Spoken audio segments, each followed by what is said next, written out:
नमस्कार मित्रांनो लाडकी बहीण योजना ही योजना महाराष्ट्र शासनाने चालू केलेली आहे। तर महाराष्ट्र शासनाने चालू केल्यानंतर तुमची KYC देखील झालेली आहे आणि KYC झाल्यानंतर ज्या महिलांच्या खात्यामध्ये 3 महिन्याचा हप्ता आलेला नाही अशा लाभार्थी महिलांसाठी एक अत्यंत महत्त्वाची आणि आनंदाची बातमी मी या व्हिडिओमध्ये घेऊन आलेलो आहे। तर सर्वप्रथम मित्रांनो, तुम्ही जर या चॅनलवरती पहिल्यांदा आला असाल तर आपला चॅनल सबस्क्राईब करायला विसरू नका। तर मित्रांनो, लाडकी बहीण योजना या योजनेमध्ये 3 महिन्यांचे हप्ते तुमच्या बँक खात्यामध्ये येणार आहे। तर ते खातं कोणतं आहे? तर ते खातं तुमच्या आधार शेडिंगला जे लिंक आहे ते खातं तुमच्या 3 महिन्याचा हप्ता तुमच्या त्या खात्यामध्ये जमा होणार आहे आणि त्याचं एकत्रित तुम्हाला तुमच्या खात्यामध्ये किती हप्ते जमा होणार आहेत, तर त्यामध्ये तुमचे 1500 रुपये प्रमाणे तुमचे 3 महिन्याचं 1500 प्रमाणे 3 महिन्यात तुम्हाला 4500 रुपये तुमच्या खात्यामध्ये जमा होणार आहेत।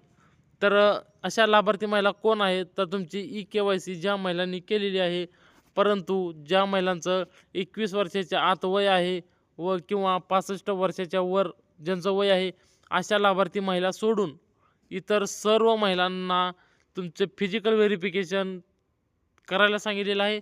आणि ज्या महिलांना हप्ता आलेला नाही, 21 ते 65 वयोगटातील ज्या महिला आहेत, अशा महिलांसाठी जिल्हाधिकारी कार्यालयातून आदेश निघालेले आहेत।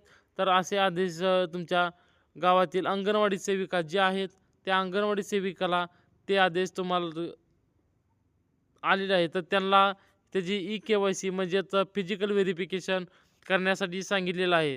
तर फिजिकल व्हेरिफिकेशन ज्या महिलांचं KYC करत असताना काही त्रुटी झाल्या असतील, त्या त्रुटी दुरुस्त करण्यासाठी याची फिजिकल व्हेरिफिकेशन अंगणवाडी सेविका या आता 27 जानेवारीपासून चालू केलेला आहे।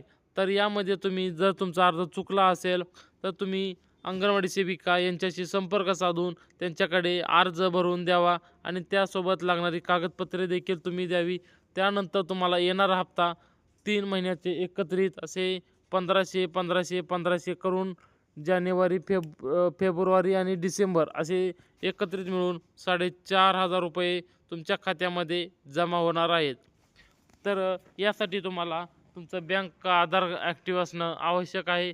त्यासोबत तुमचं आधार शेडिंग तुम्ही चेक करा। जर तुमचं आधार शेडिंग इनॲक्टिव्ह जर असेल तर तुम्ही लवकरात लवकर आपल्या आधार सेंटरवरती जाऊन तुमचं आधार फिंगरप्रिंटनं KYC करून घ्या, आधार अपडेट करून घ्या आणि आधार ॲक्टिव्ह करून घ्यावे, जेणेकरून तुम्हाला येणारे 4500 रुपये तुमच्या खात्यामध्ये वर्ग केले जातील।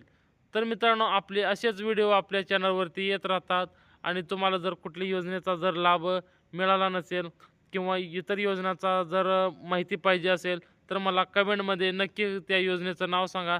त्यावर मी व्हिडिओ तुमच्यापर्यंत पोहोचवण्याचा प्रयत्न करणार आहे। धन्यवाद मित्रांनो, धन्यवाद।